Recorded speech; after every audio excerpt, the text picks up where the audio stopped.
Good evening, ladies and gentlemen. Welcome to another episode of Friday Night Live. As you guys can see, the setup is a little bit different. I do not have Sean and Mark with me while doing this recording. If you and I haven't met before, my name is Keshav, um, and I teach people how to invest in real estate. Now, for those of you who've been watching us for some time now, thank you for supporting us. But we are putting a spin on the Friday Night Live. We really want to make sure you guys are getting the most out of it. And we were limited by the environment, the technology, but we thought, how can we take this to the next level? So I am trying this out. I'm actually recording this before Friday so that if there are any niggles with it, we can iron it out. So welcome, very, very excited. I'm pumped to do this episode with you. Today, we're going to be talking about basics. We're going to go back to basics and we're going to talk about some very, very important stuff. Very excited, very, very excited. And the sound effects are great and more to come. Actually, before I get into tonight's episode and go back to basics and showcase what we're going to be bringing on to the future episodes of Friday Night Live and how the format is going to be changing a little bit, I had an amazing, amazing opportunity to present to some of our clients the next 2022 boom. In fact, let me see if I can give you a little bit of a sneak preview from last night's webinar. It was incredible stuff. It was very, very exciting. We had a great turnout, and for those of you who did take advantage of where to buy and what to buy, you guys are going to do really, really well out of it. I know that. Let me just see if I can get this up for you while this is loading. And let's shift our camera to see if you guys can see this as well. That is right. Last night, I had an incredible opportunity to go through what's happening in the marketplace, give people insights into the property outlook 2022 and beyond, and what is going to be happening in the marketplace. We went through everything. Opportunities, what does interest rate changes mean? We had a lot of stuff. To be honest, I think there were over 100 and something slides that we went through. It was absolutely incredible. I had a great time presenting. It was really, really fun to do that. Now, coming back to today's episode is going to be back to basics. I want to give you guys insights into the world of investing and the world of understanding numbers. There's a lot of conversation around building portfolios, interest rates going up. What is it all going to mean? So I just thought I'll take this opportunity here and go back to some basics where we talk through what that looks like. Now, when I say basics, let's really break down real estate and home ownership essentially in Australia. So essentially what people really want to do is buy a home. So most people's motivation, you can say when it comes to property, their first actual motivation to buy property is usually driven by the need to get a home or shelter. It is a basic need, a human need. I think we can go back hundreds and thousands of years in history, and people always wanted to buy a home.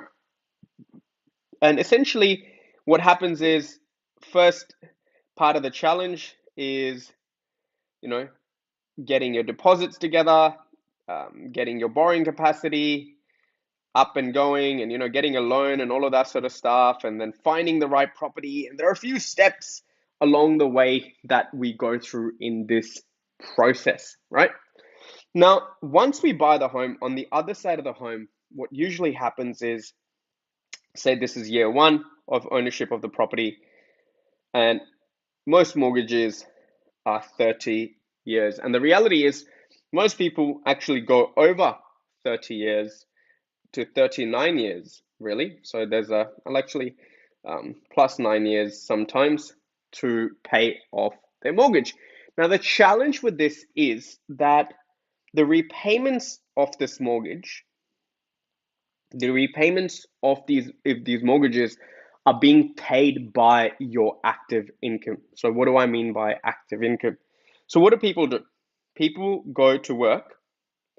So people go to work, and at work they exchange their time plus their skills to make money. And sometimes the higher the skilled you are, the more time you spend working, you end up making a little bit more money than others, and so on and so forth. But irrespective of whether you make $200,000 a year, $300,000 a year, $700,000 a year, the challenge with this is you only end up making money when you go to work, and then you're stuck in this vicious cycle where you're constantly putting in time and your skills to be able to recreate this cycle. This is how it keeps going. And this money is really inefficient because as much as we might feel that you get paid a certain dollar amount per hour, per day, per week, per month, annually, but this is dependent on you exchanging that time. Now, God forbid, if something was to happen to your time or your skill set, your money would eventually disappear. And this is the money that goes towards paying your mortgage, your family, your cars, so on and so forth, right? Now, the money that we are able to earn often is very, very inefficient because with most people, where does this money go? So where does earned money go? So earned money, where you've exchanged time for money. So let me put some dollar signs in there, and let's put this in a nice box, right? I wish it was as simple as putting it in a nice box. Everyone's got to say about this money before you even get to access it. So let's say the first person who's got a say in your money is the ATO. So the ATO will take anywhere between 30 to 47% as income tax. So that money right there is gone. So 30 to 47% of your household income or your personal income is gone even before it hits your bank account, right? The government doesn't trust you. They want to take your money before it comes to you in case you spend it. For you business owners, it'll come out. You'll end up having a tax bill, so you better keep money aside for that. Then usually what happens is there's another 10%, which is a non-voluntary process. Apparently, it'll look after you in the future, but that's a whole different conversation. It's 10% that goes towards super. And a lot of you might think, oh, super is good enough for my retirement, and this is going to look after me in my old age. The reality is, for most people, the super is not going to be enough. You've got zero control over the performance of these assets. You're actually at the mercy of the people who are doing their research and analysis.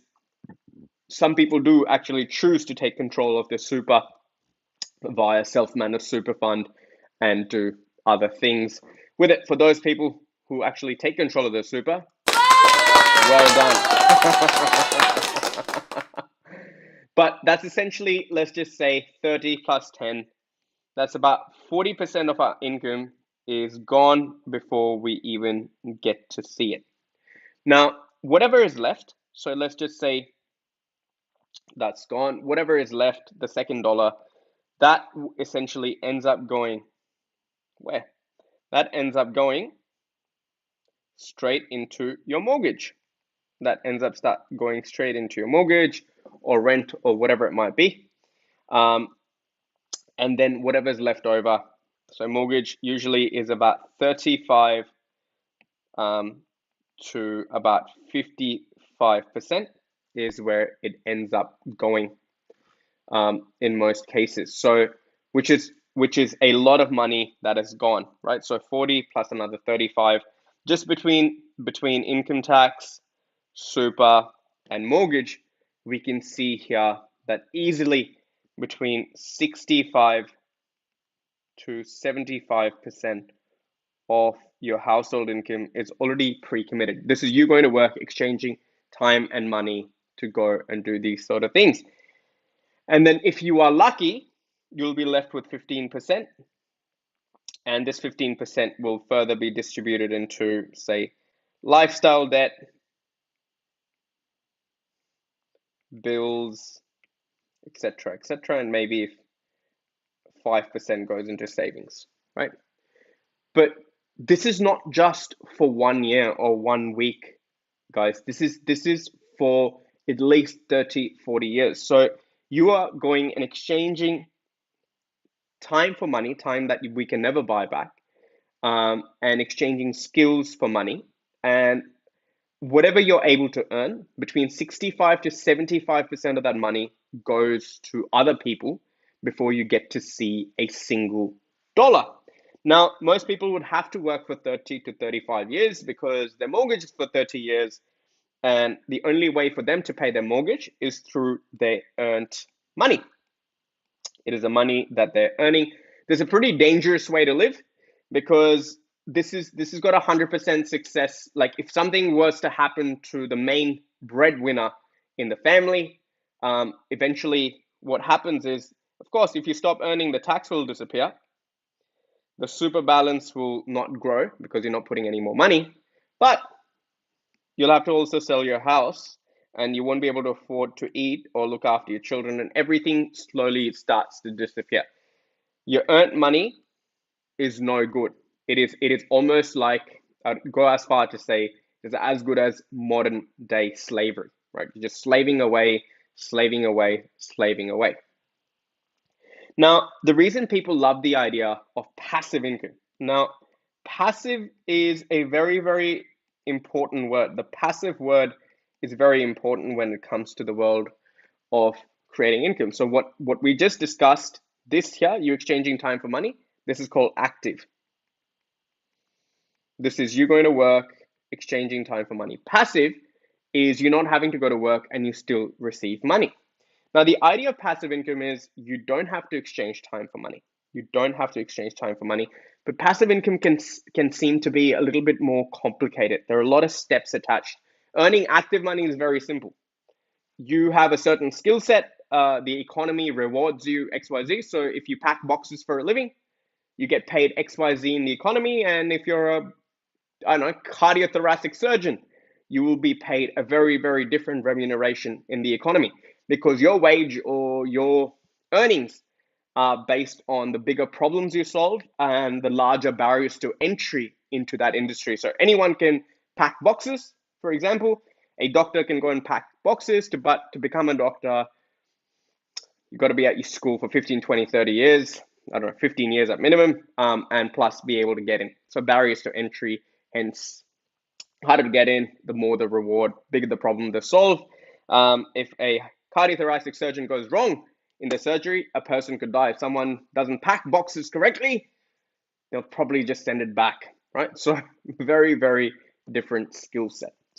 Now, when you look at passive income, the idea of passive income is I don't need to exchange time for money. So whether I pack boxes or I'm a doctor, doesn't matter. I get this money coming in every week, every month, every year. Now, the reason this is very, very complicated is people don't understand the concept of passive income. So they try and do very, very creative things. The idea of passive income is very simple. How can I use my earned income or my active income, as I explained above over here? How do I use this income? Funnel it into income generating assets.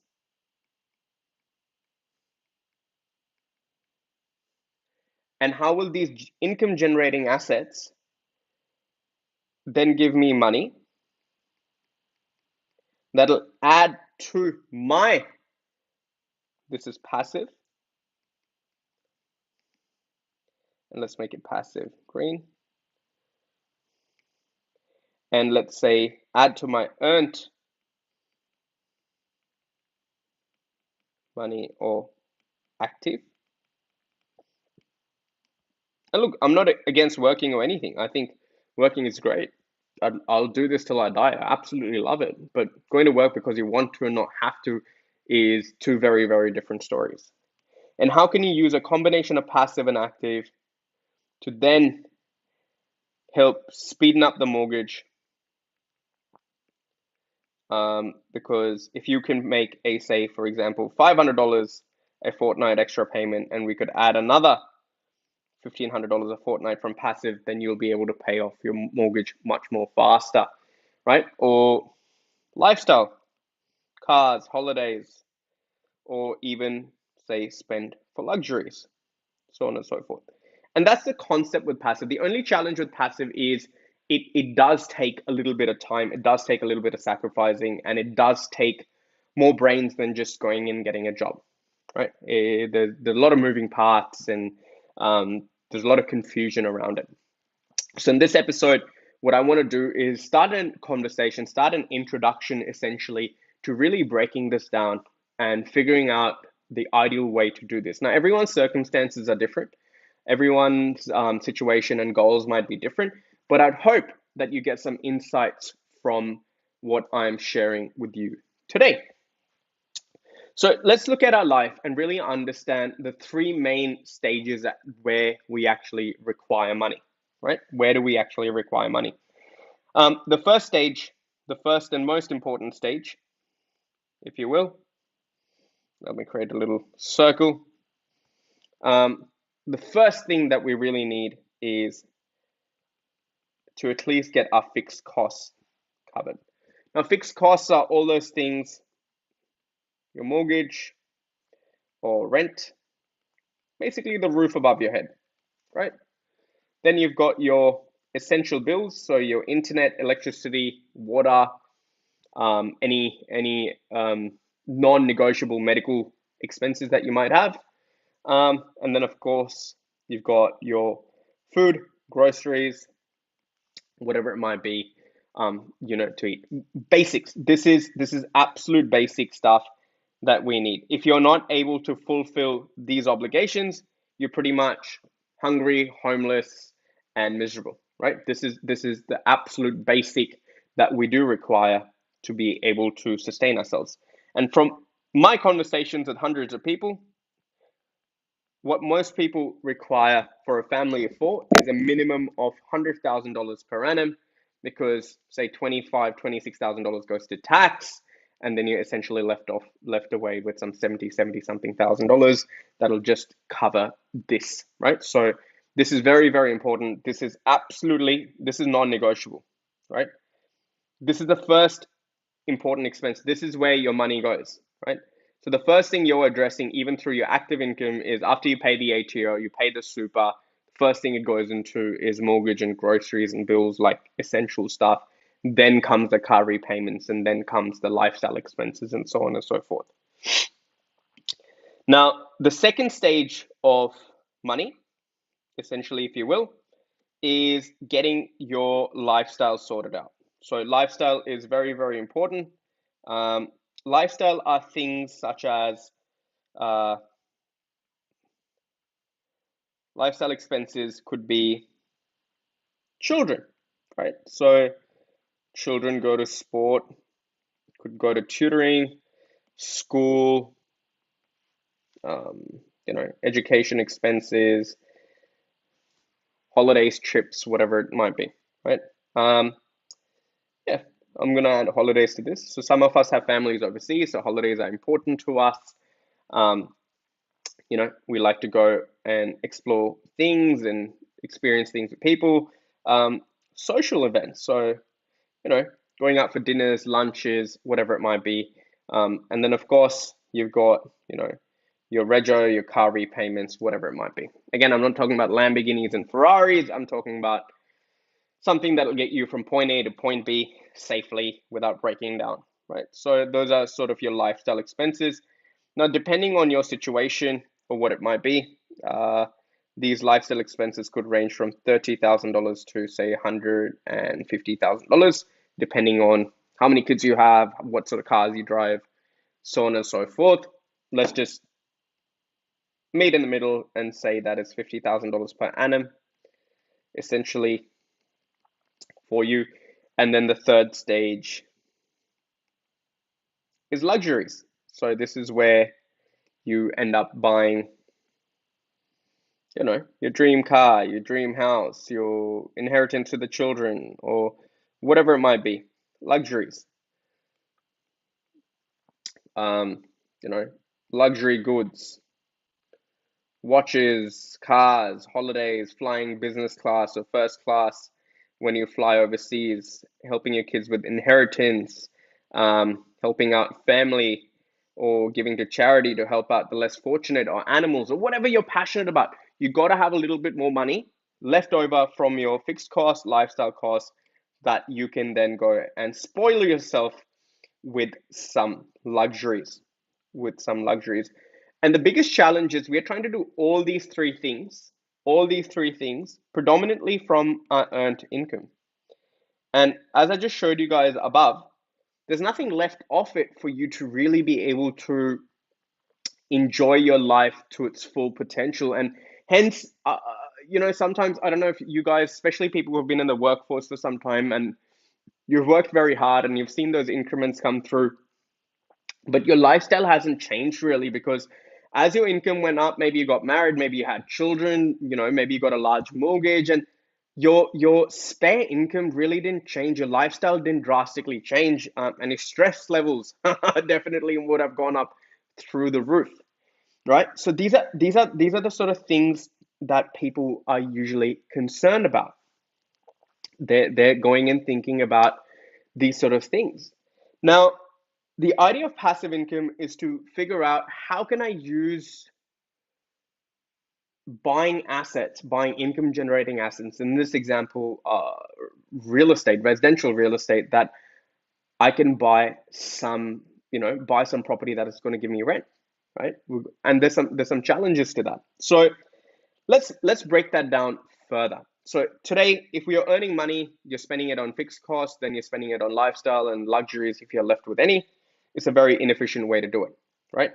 So in today's episode, let's just talk about replacing that $100,000, right? Let's just talk about replacing the $100,000 as a bare minimum. That means every time you go to work, all the money you earn can be spent on, say, lifestyle and say can be spent on luxuries.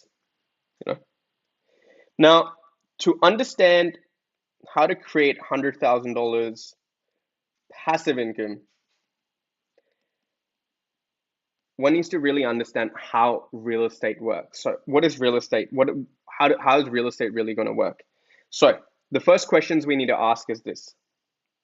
Question number one: how much real estate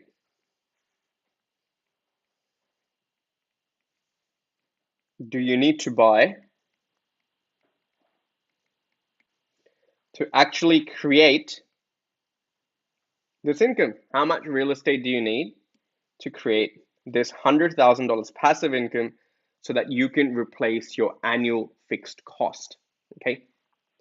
The second question you need to ask yourself is what type of real estate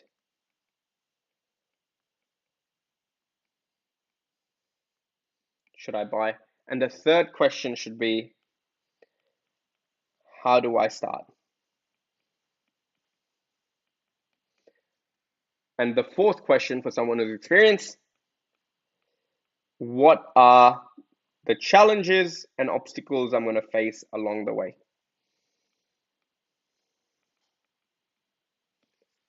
Now, to answer the first question, and again, I don't have, because we do these episodes within 35 to 45 minutes, I don't have the time to go through everything, but let's just say, let's answer that for today's episode. If you've got time, we'll go a little bit longer, right?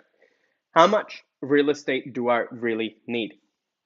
Now, to answer this question, we need the help of some information, right? We need the help of some information because this $100,000 essentially,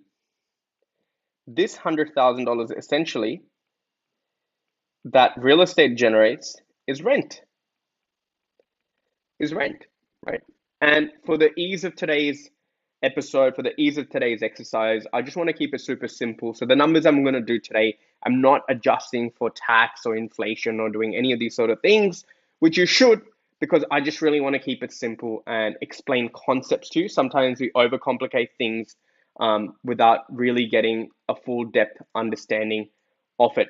So let's just shift our view for a second, if you will, and let's have a look at what we need to consider. So when we look at rents, we got to consider what sort of rents can we really get in today's marketplace, right? So if we, let me widen this out so that you guys can have a look. Let me actually zoom out from here. There we go. That makes it a little bit better. So we can see here that the average rent in Sydney today across dwellings is about 2.5%, the lowest yield in the country. For those of you who are curious, let me just give you a little bit of a pro tip. Sydney rents are climbing, so houses are climbed by about 9%, and apartments also by 9%. Not bad.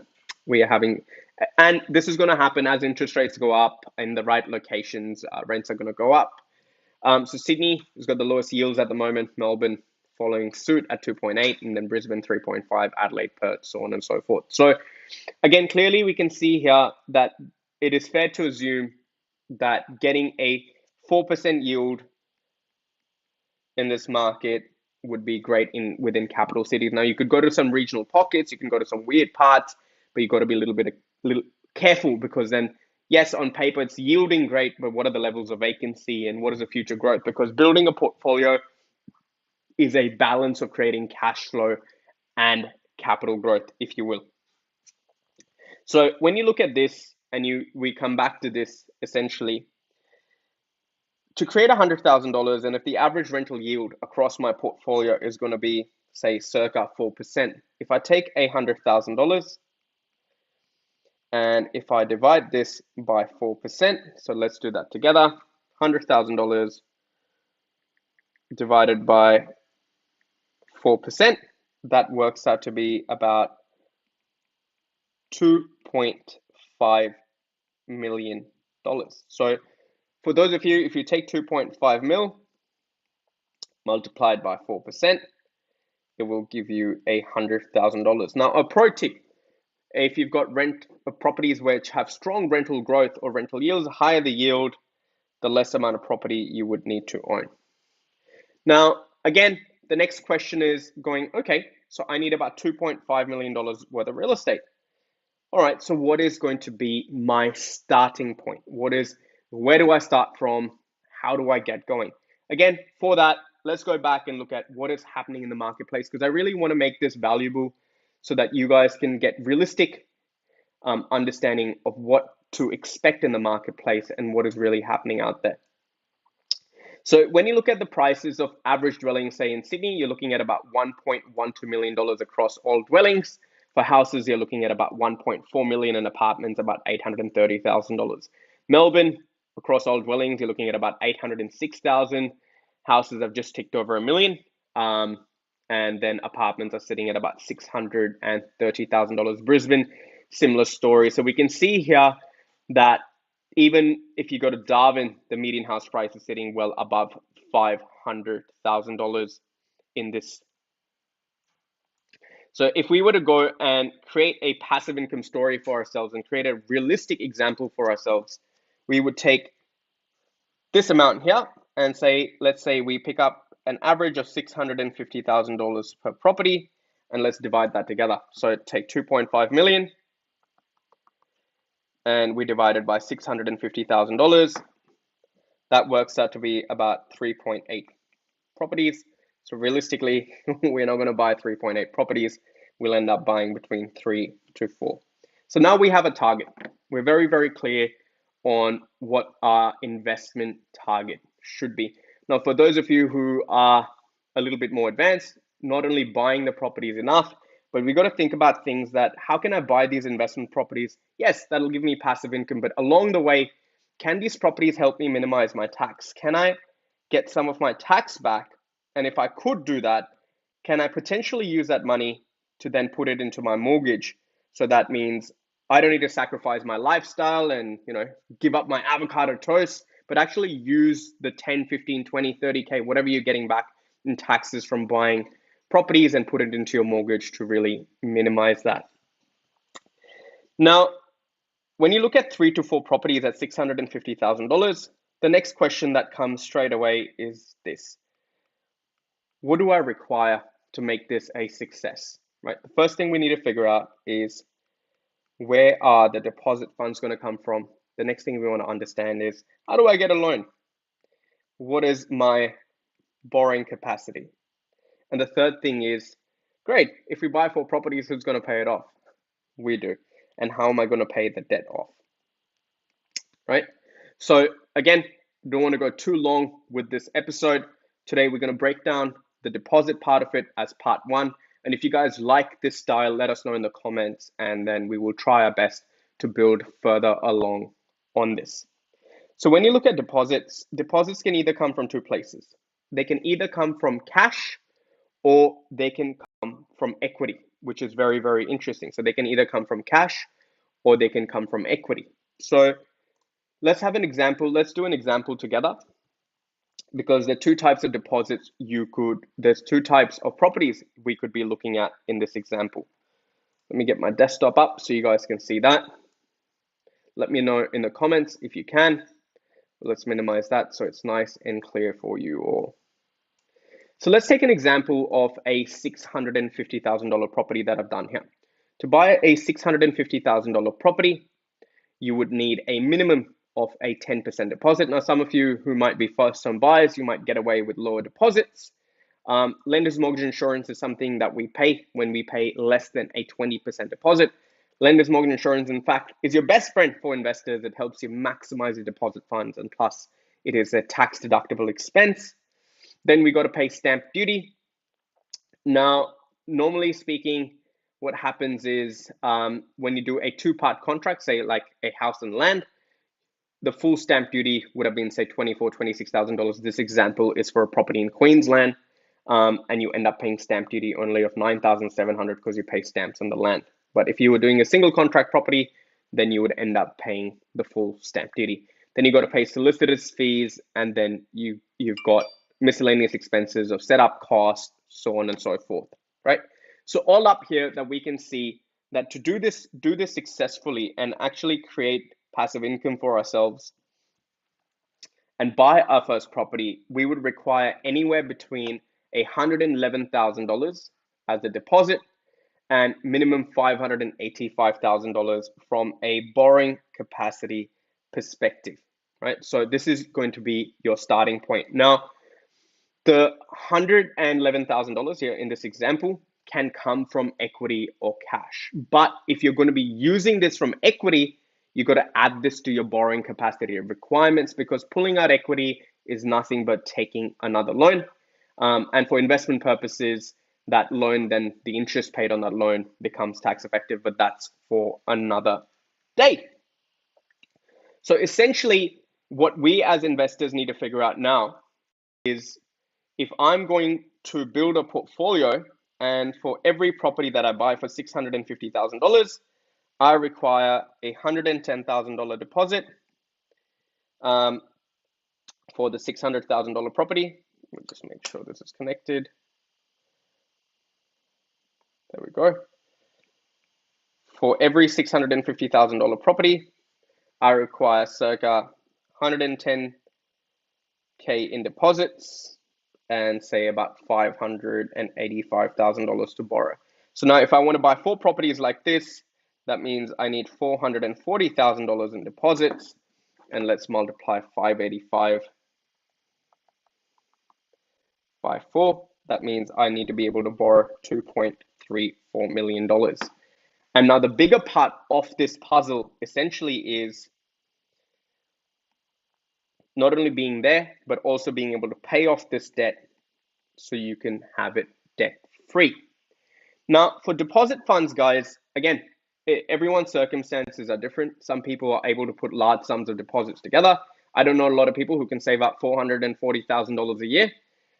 So usually people who are building portfolios are depending on the equity portion. Again, just buying properties for cash flow, just buying properties for equity is a very imbalanced way to approach this. But now you guys understand, when it comes to building out a portfolio, the series of questions one needs to think about: what are the parts that go in? How much real estate one really needs? and how deposit funds really work and how much deposit essentially you would need for 4 properties. And common sense here says is that we need to figure out how can we buy a property that someone else is paying for the mortgage for. We can recycle the equity from there and buy our next deal and next deal and next deal. And often, if you don't have large borrowing capacities and you just end up buying your own home, you are stuck well and truly. You don't have the surplus money to go out there. You're getting no tax efficiency, so you're not able to funnel money into other assets, and the whole journey gets slower. I really hope you enjoyed this episode. We didn't take a subscription break on this one. We're trying a new format. Let me know in the comments what you thought of it. It's been an absolute pleasure. This has been Friday Night Live. Until next time, look after yourself. Thank you, and bye for now.